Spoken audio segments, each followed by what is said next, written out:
It is important to note, Nazi Germany's war effort was largely supported by two organizations, one of which was called IG Farben. IG Farben produced 84% of Germany's explosives. One of the unspoken partners of IG Farben was J.D. Rockefeller's Standard Oil Company in America.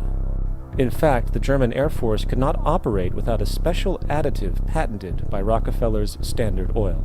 The drastic bombing of London by Nazi Germany, for example, was made possible by a $20 million sale of fuel to IG Farben by the Rockefellers Standard Oil Company.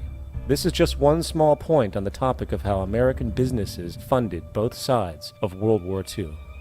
One other treasonous organization worth mentioning is the Union Banking Corporation of New York City. Not only did they finance numerous aspects of Hitler's rise to power, along with actual materials during the war, it was also a Nazi money laundering bank, which was eventually exposed for having millions of dollars of Nazi money in its vaults. The Union Banking Corporation of New York was eventually seized for violations of the Trading with the Enemy Act. Guess who the director and vice president of the Union Bank was? Prescott Bush, the father and grandfather of former U.S. Presidents George W. Bush and George H.W. Bush. What do we really know about our elected leaders, including our presidents? How much do we really know about their personal backgrounds and their family histories? For instance, did you know that Prescott Bush, the grandfather of our current president George W. Bush, ran a bank and other Manhattan-based organizations that were actually front companies for the Nazis? U.S. Senator Prescott Bush sat on the board of the Union Banking Corporation.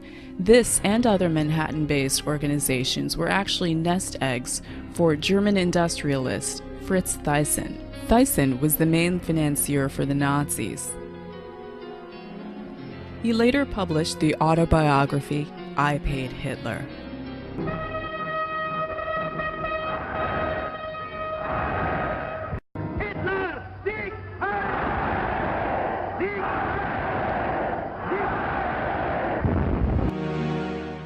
Even after America had entered World War II, Bush and the Union Banking Corporation continued doing business with the Third Reich. After the start of America's intervention in the war, the U.S. government seized the holdings of the Union Banking Corporation and other Nazi-affiliated companies associated with Prescott Bush. Later, however, with the profits and contacts gained from this venture, Prescott Bush created the Bush family fortune, jump-started his own political career as a U.S. Senator, and established the Bush family dynasty. Prescott Bush was also involved with a steel company that used Nazi slave labor from the concentration camps. Two Holocaust survivors recently sued the U.S. government and the Bush family for $40 billion, claiming the Bush dynasty benefited from Auschwitz slave labor during World War II.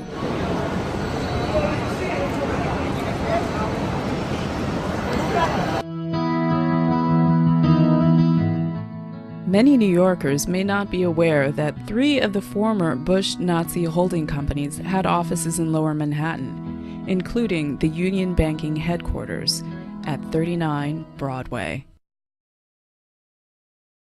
I've been an investigative reporter and a journalist for 35 years. I've worked in every major media market in the United States, and I've written for more than 100 newspapers and magazines nationally and internationally.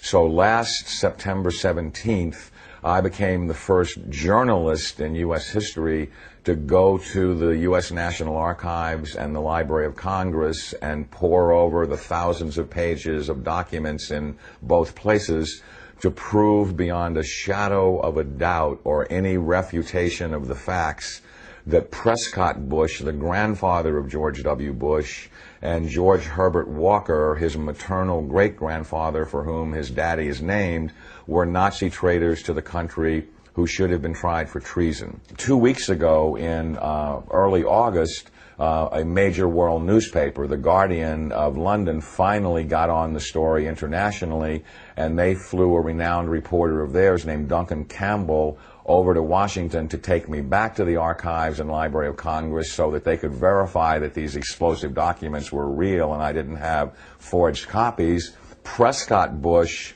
was the grandfather of George W. Bush and the father of George Herbert Walker Bush, and George Herbert Walker Bush is named for his father-in-law, George Herbert Walker.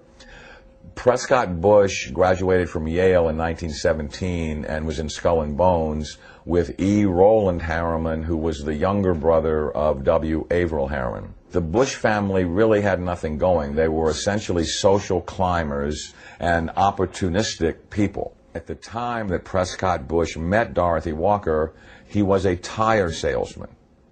And George Herbert Walker, as all fathers do when their daughter's going to marry someone, said in his heart, you know, it's not an appropriate thing socially that my daughter marry a tire salesman. So he brought Prescott Bush first into Brown Brothers Harriman and then Union Banking Corporation. In actuality, it was anything but a bank. It was essentially a Nazi money laundering operation that had a lot of tentacles into a lot of different other businesses. They owned a shipping line called Hamburg American Line, for example, which was the first Nazi front business seized, although the line was no longer operational in 1942. In the early 1930s, it transported Nazi spies into the U.S., and then their promotional ads offered cash rewards to any American citizens who would go back on Hamburg American Lines and proselytize for Hitler. 8 months after the U.S. had entered the war, the New York Herald Tribune ran a front-page article, "Hitler's Angel has $3 million in U.S. bank." And it caused a major scandal and just rocked the world of politics. Brown Brothers Harriman, which George Herbert Walker and Prescott Bush were affiliated with and partners in, worked with I.G. Farben, which operated Auschwitz. Prescott Bush, he did a number of things that were not only anti-American but were pro-Hitler, and he did all that he could to proselytize for Hitler and the rise of his Third Reich, because the largest client, Fritz Thyssen, of his patron, W. Averill Harriman, dictated what kind of behavior he would practice to enhance his own career. So he was put on the board of directors of Union Banking Corporation, and he was also a shareholder in Union Banking Corporation along with E. Roland Harriman. But what's interesting about what the documents show is that they clearly state that all of the shareholders were phantom shareholders for Fritz Thyssen and did his bidding directly. So the point I'm making is it's not as if they bought these shares of stock as a passive investment to hopefully profit from the war. They were directly doing the bidding of the individual who built the Nazi war machine. Some very shocking documents that I saw at the Library of Congress 2 weeks ago on August 10th. On August 9th, excuse me, had to do with the hearings of the McCormick-Dickstein Committee of November 1934, show that Prescott Bush and the DuPont family, the Remington family, and J.P. Morgan tried to overthrow the U.S. government, assassinate FDR, and put a Hitler-style fascist state in place. I have in my possession testimony from the McCormick-Dickstein Committee in November of 1934 by one of the fascist plotters that they were going to follow Hitler's model exactly and impose martial law on the United States, round up unemployed people that were worthless to the economy and troublemakers and Jews and put them into internment camps. And their plan was, if necessary, to exterminate the people that could not be part of the effort. The only reason the coup attempt in 1934 didn't succeed is that they hired the wrong general to lead it, General Smedley Butler, the great Marine hero, two-time Congressional Medal of Honor winner, who worked with the plotters just long enough to be able to identify who they were and then blew the whistle on them to Congress. Incredibly, after being warned by the FBI and the Justice Department and the Treasury Department to cease and desist in their Nazi dealings, they had continued them until 1951. There had been 28 additional seizures of Nazi assets and Nazi business fronts between late 1942 and 1951, and that they had moved Nazi assets into Switzerland, Brazil, Argentina, and Panama, and they had continued to do business with their primary Nazi patron, who was Fritz Thyssen, who backed Hitler beginning in 1921 and who was the wealthiest man in Germany, and a steel and coal baron who, with his partner Friedrich Flick, essentially built the Nazi war machine along with I.G. Farben. In 1951, when Fritz Thyssen died in Argentina, Union Banking Corporation was liquidated by the U.S. government, and Prescott Bush received $1.5 million for his holdings in his Nazi business, and that was the beginning of the Bush family fortune for all intents and purposes. George Bush doesn't take his philosophical foundation from the Bible or the teachings of Jesus in the Sermon on the Mount. George Bush takes his inspiration from what he learned in Skull and Bones and from the Thule Society that Hitler and Goebbels and Goring cut their teeth in, Bohemian Grove, these evil organizations that perpetrate the ugly things that these criminals are doing to this country for which they must be held accountable. Now you look at the Republican National Convention this week, and you bring in Arnold Schwarzenegger to speak last night. Schwarzenegger is the son of a Nazi. He has praised Nazis. He has praised Hitler.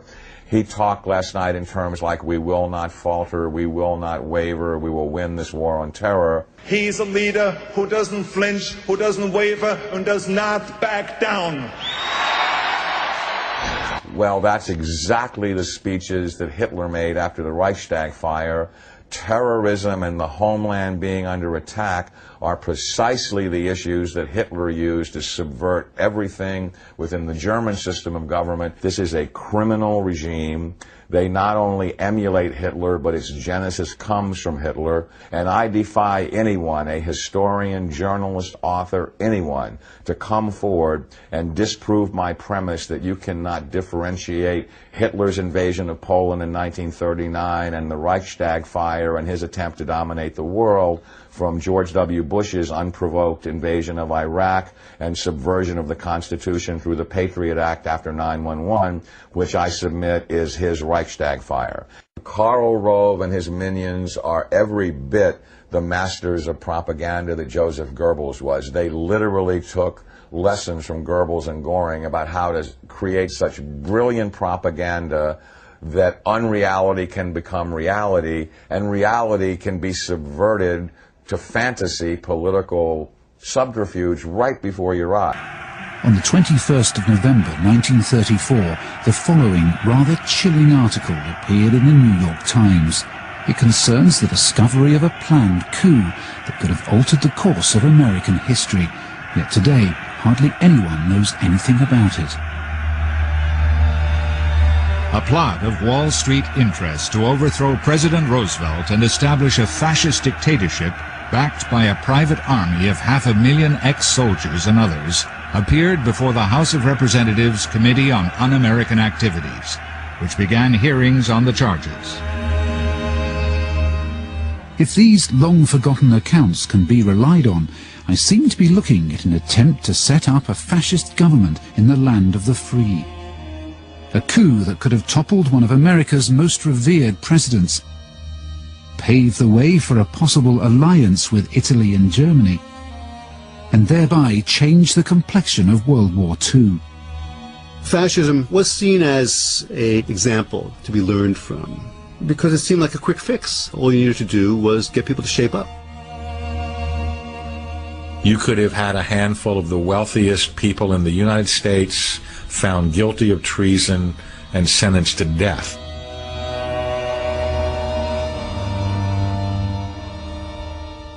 But just what was this plot? Who were the Wall Street interests?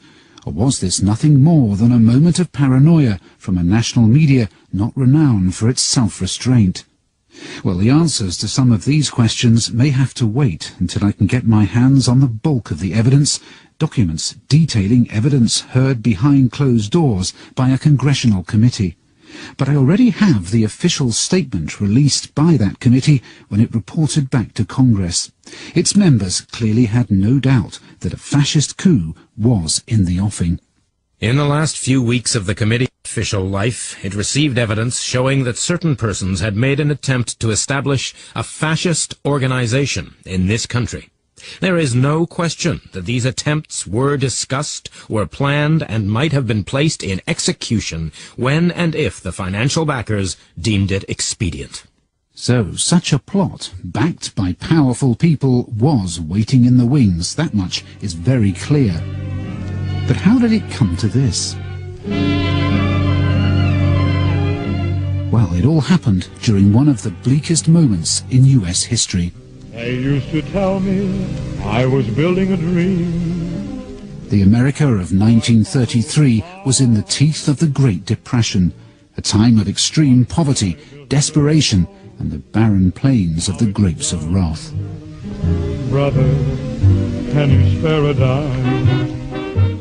I see millions of families trying to live on income so meager that the pall of family disaster hangs over them day by day. Once I built a tower, now it's done. Brother, can you spare a dime? The Great Depression is not called the Great Depression in this country by accident.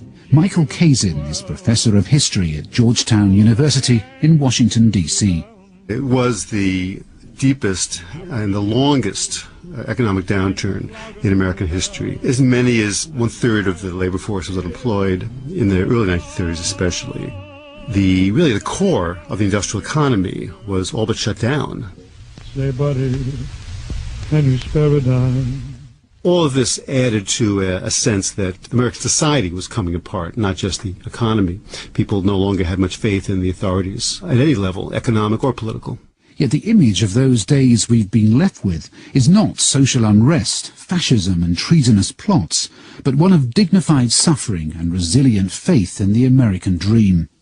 No one illustrated that better than President Franklin D. Roosevelt, whose New Deal reforms promised jobs, pride and fresh hope to ordinary Americans.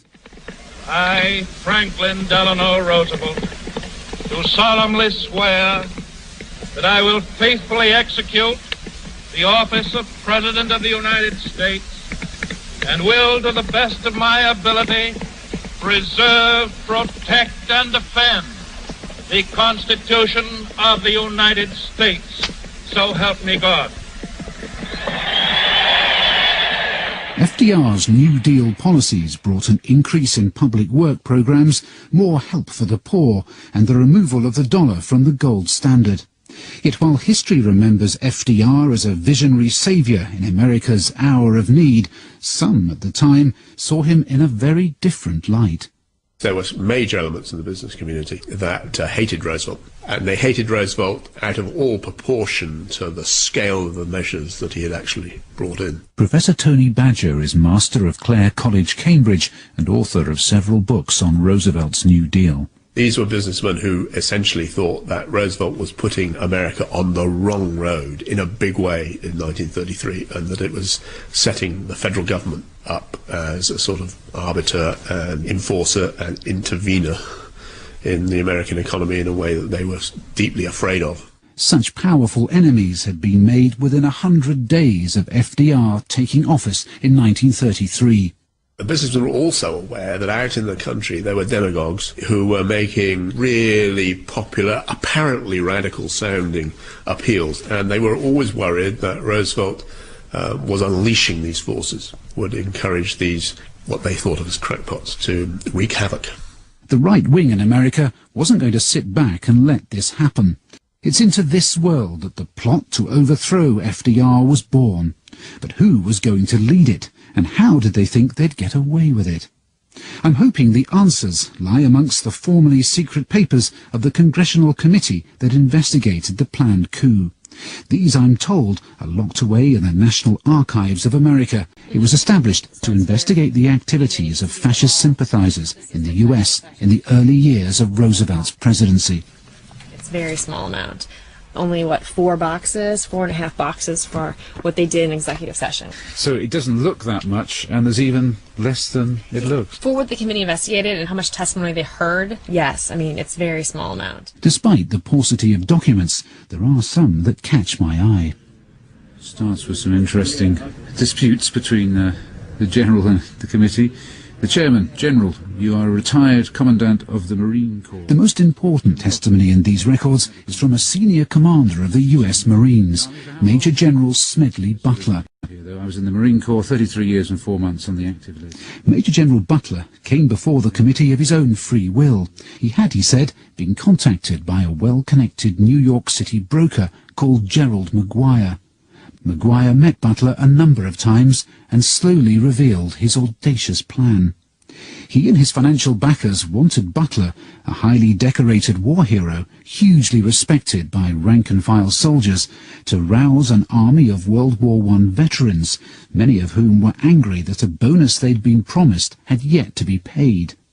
The idea was that the general would use these men to help seize the White House, just like Hitler and Mussolini had used their private armies to bully their way into power. At the time, Butler, a staunch defender of democracy, went along with the plan, but he was secretly appalled. Inside the National Archives, I was joined by writer John Buchanan, who has made a study of right-wing America in the 1930s. These super wealthy capitalists essentially wanted to pose such a threat to Roosevelt that he would basically step aside. If FDR would not cooperate and step aside, they would execute him, kill him. Smedley Butler's testimony shows the plot was at an advanced stage. Maguire said to me, "I went abroad to study the part that the veterans play in the various setups of the governments that they have abroad, like France, and I found just exactly the organization we're going to have. It is an organization of 500,000 super soldiers here in America." "Well," I said, "I suppose you get these 500,000 men in America. What are you going to do with them?" He said, "Did it ever occur to you that the president is overworked? We might have an assistant president." He went on to say that the position would be a secretary of general affairs, a sort of super secretary. He said, "You know the American people will swallow that. We have got the newspapers. We will start a campaign that the president's health is failing. Everybody can tell that by looking at him, and the dumb American people will fall for it in a second." Now in his 90s, Jules Archer was a young man of 18 when General Smedley Butler gave his testimony.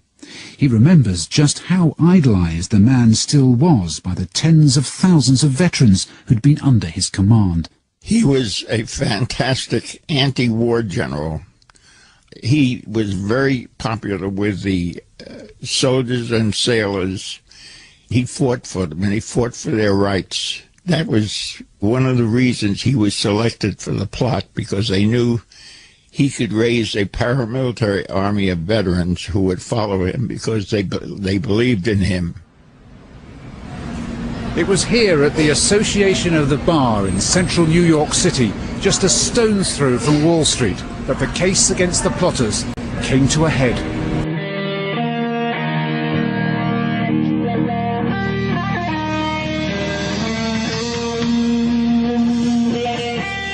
One of the most important witnesses who came here was Paul Cumley French, a journalist Smedley Butler took into his confidence after the conspirators had tried to recruit him. French had also met chief plotter Gerald Maguire at his Wall Street offices, and he recounted their conversation to the committee. "We need a fascist government in this country," he insisted, "to save the nation from the communists who want to tear it down and wreck all that we have built in America. The only men who have the patriotism to do it are the soldiers, and Smedley Butler is the ideal leader. He could organize 1 million men overnight." During the course of the conversation, he continually discussed the need of a man on a white horse, as he called it, a dictator who would come galloping in on his white horse. He said that was the only way to save the capitalistic system. But it was Smedley Butler, war hero and soldier's friend, who exposed the plot. He continued his meetings with Maguire until he gathered enough information on the plotters to bring the evidence before the McCormack-Dickstein Committee. And the central character of the plot, the plain-speaking Major General Smedley Butler, was caught on early newsreel from the time, explaining his part in exposing the plot. "I talked with an investigator for this committee. He told me they had unearthed evidence linking my name with several such veteran organizations. As it then seemed to me to be getting serious, I felt it was my duty to tell all I knew of such activities to this committee. My main interest in all this is to preserve our democratic institutions. So Smedley Butler remained adamant that he was the target of a fascist plot, and there was never any doubt either in the mind of committee chairman John McCormack that the forces of fascism were gathering to storm the White House. But who was going to fund the coup? Even with the backing of 500,000 veterans, a plot of this sort against the most powerful government on earth needs money as well as muscle, and an awful lot of it too. Well, according to Smedley Butler, this was where the big business moguls and Wall Street brokers behind the coup came in. They, he was told by Maguire, would soon step out of the shadows in the form of a newly created lobby group. Soon after he made this promise to Butler, the American Liberty League was born. Maguire said, well, you're going to see in the next few weeks in the press this organization is going to be created that's going to front for the whole thing, and we're going to stand up for the Constitution, and we're going to stand up for our troops, and so on. And lo and behold, about 2 weeks later, splashed all over the major newspapers of the time, especially in New York and Washington, the creation of the American Liberty League. It's a matter of record that the membership of the American Liberty League included some of the most famous names in business. Its benefactors read like a who's who of household products that are still familiar today. General Foods, the makers of Maxwell House coffee, Birdseye and Colgate, Heinz Foods, US Steel and car manufacturer General Motors were all supporters of the League. The treasurer of this organization was the broker Grayson Murphy. Little research has revealed that he was none other than the boss of the man at the center of the plot allegations, Gerald Maguire. Later in the McCormack-Dickstein report, a shipping company called Hamburg America Line was accused of providing free passage to Germany to American journalists willing to write favorable copy on Hitler's rise to power. The company is also alleged to have brought Nazi spies and pro-fascist sympathizers into America. John Buchanan has studied this later section of the report and has discovered that one of the company's managers came from a very famous family. The thing that surprised me most was to discover in the documents that this company, Hamburg America Lines, had in fact been managed on the U.S. side at the executive level by Prescott Bush as part of a web of Nazi business interests that were all seized in late 1942 under the Trading with the Enemy Act by the U.S. Congress, and Prescott Bush is the grandfather of the sitting president of the United States. Of course, at the time, it was perfectly legal to have dealings with Hitler's Germany. Prescott Bush was not called to account for this until America entered the war. Neither was it a crime to be a member of a lobby group like the Liberty League, and have found no firm evidence that the Liberty League itself was behind the plot to overthrow their country's democratically elected president.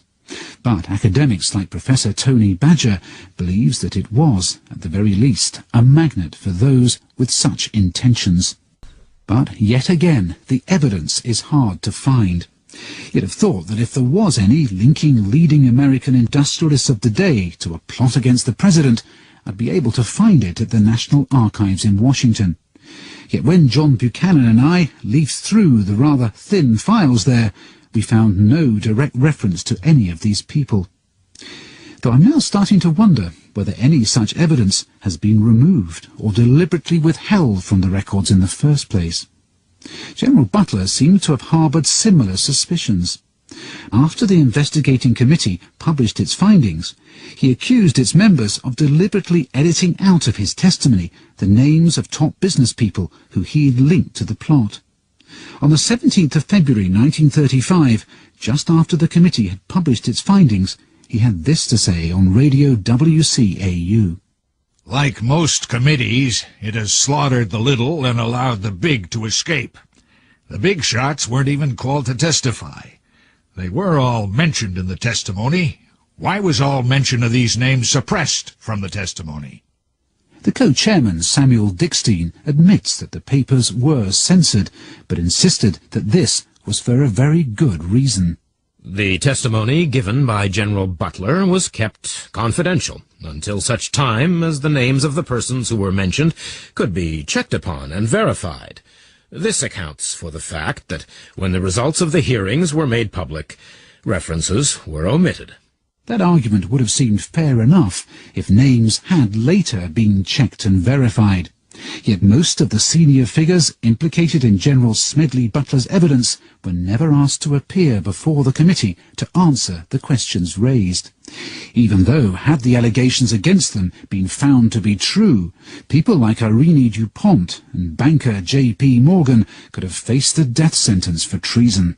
The investigations mysteriously turn to vapor when it comes time to call them to testify. FDR's main interest was getting the New Deal passed. And so he struck a deal in which it was agreed that the plotters would walk free if Wall Street would back off of their opposition to the New Deal and let FDR do what he wanted. John Buchanan. With their cover blown, it seems likely that the plotters and their wealthy backers had little option but to accept such a deal and return to the business they knew best, making money. There were little warning signs, but few were paying attention when George H.W. Bush the Poppy ran for president in 1988 and 1992. First, during the campaign, it surfaced that one of his campaign staffers was a distributor of pro-Nazi propaganda. Before the ink was dry on the individual's resignation, further revelations showed there were in fact a number of ex-Nazis on Bush's campaign staff, including Laszlo Pastor and Jaroslav Stetsko. Pastor was a member of the Hungarian Arrow Cross during World War II and served as an envoy to Germany. The Arrow Cross was known to be excessively brutal even to their Nazi allies. Stetsko served as the prime minister of the short-lived Ukrainian puppet government. During the short reign of this puppet regime, over 100,000 Jews were slaughtered in Lvov.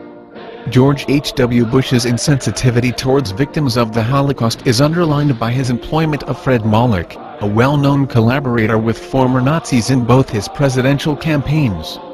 Upon winning the presidential race, George H.W. Bush, the Poppy, placed his assets in a blind trust headed by his close friend William Stamps Farish III. That appointment should have triggered alarm bells that something very dark and sinister is buried in the Bush family's past.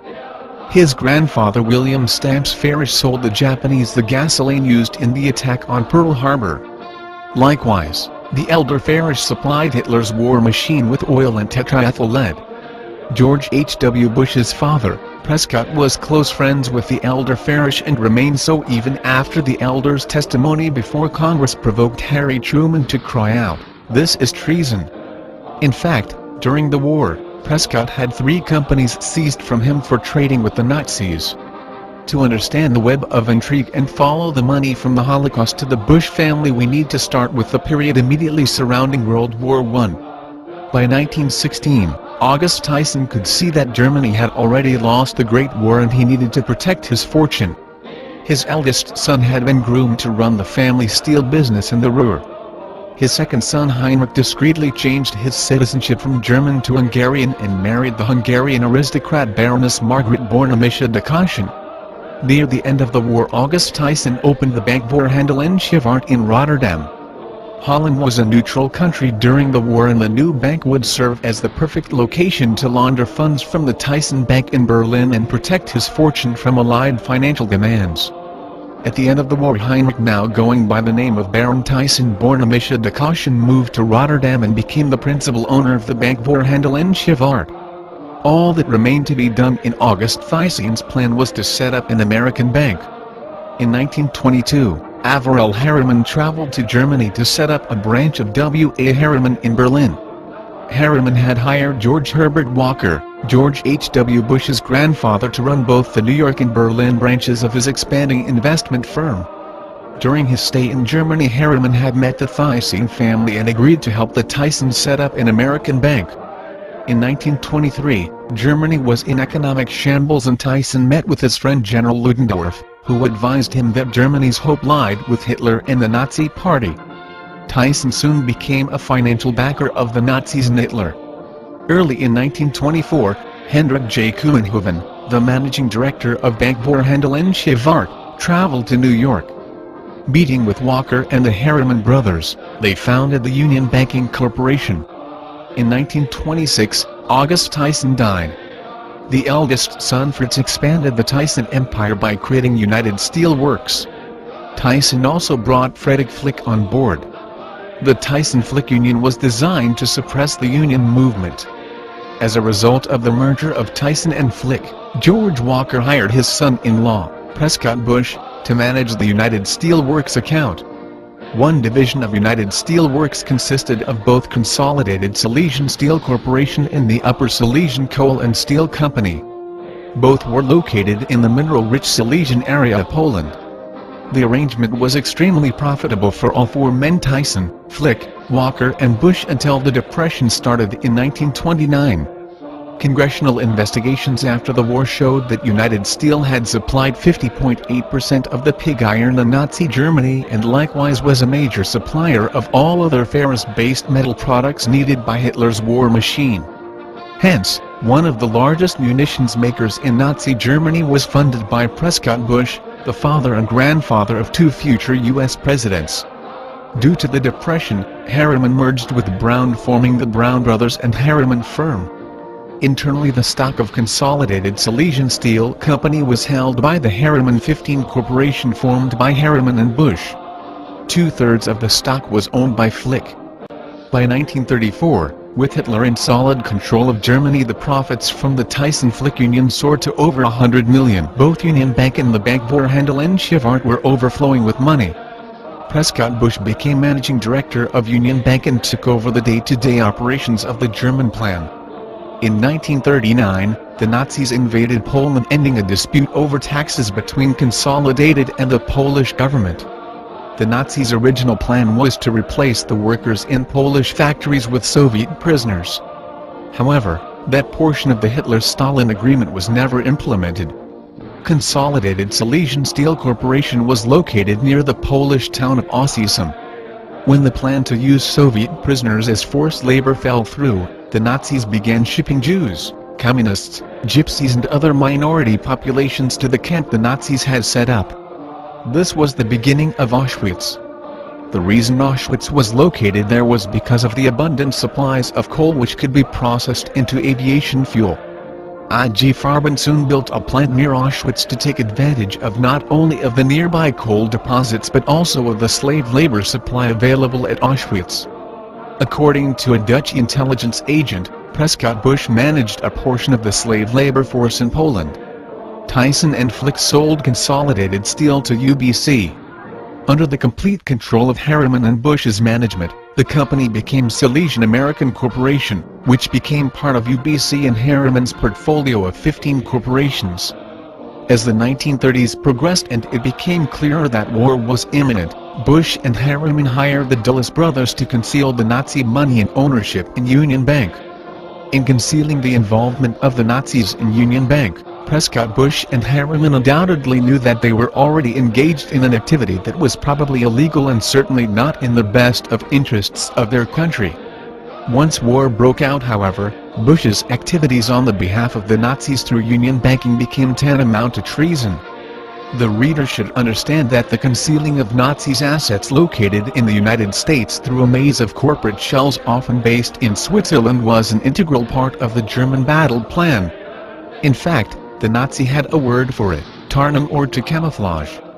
The primary aim of these concealed Nazi corporations was to wage economic warfare by creating production bottlenecks for their adversary.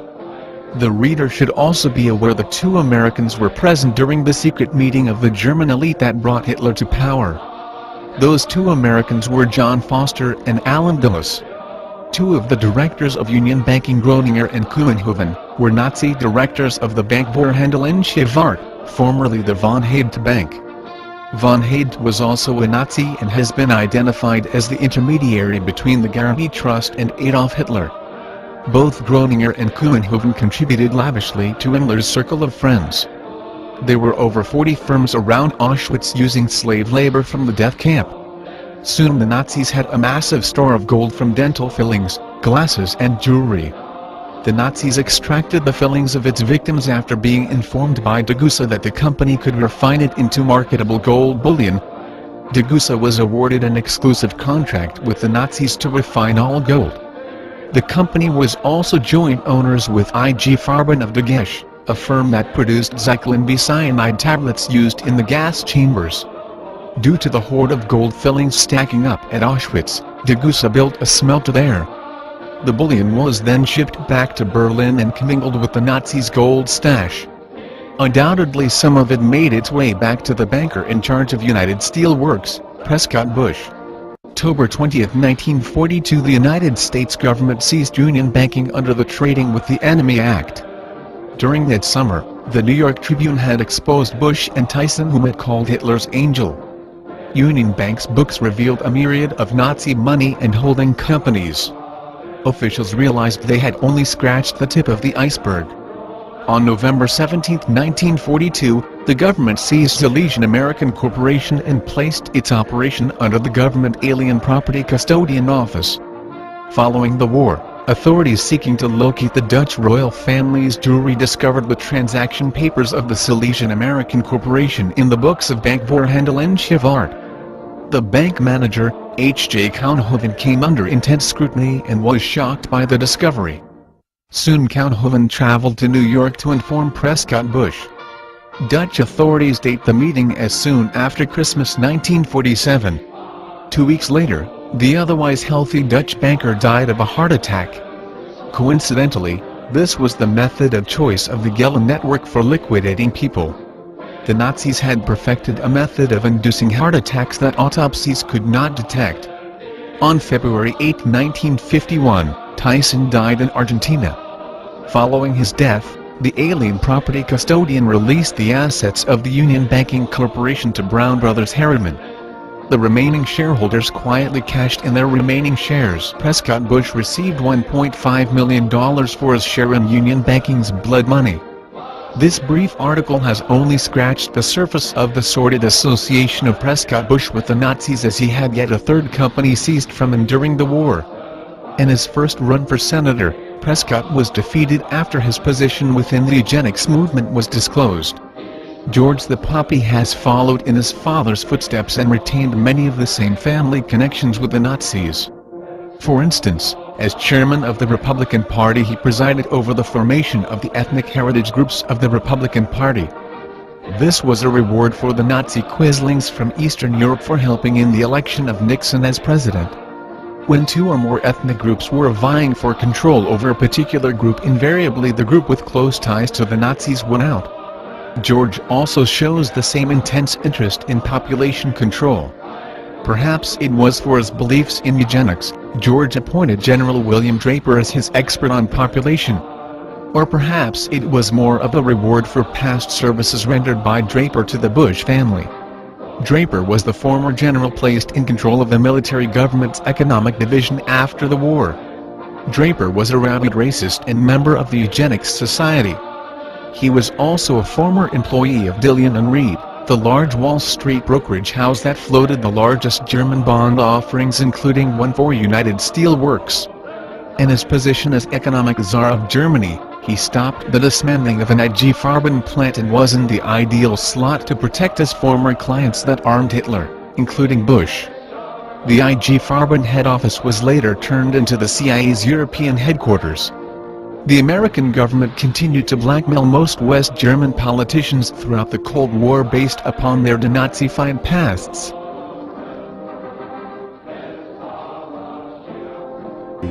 And Americans, I think, in the 30s cared more about security than they did about democracy. And so if a group of businessmen, with the help of some people, former military people or current military people, could have fairly quickly brought the economy back, created the sense of security, then yes, it is possible that they would have gotten some popular support. America would have become a dictatorship. Democracy would be gone. America would have joined Hitler and Mussolini as a fascist triumvirate.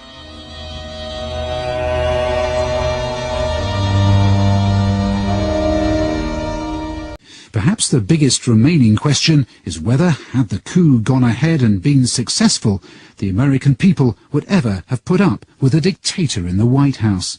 It's critical that every citizen of this country rise up and do something, because the day of reckoning is at hand, and these people are Nazis. They are practicing Nazi philosophy. They are mimicking Nazi tactics, and time is running out.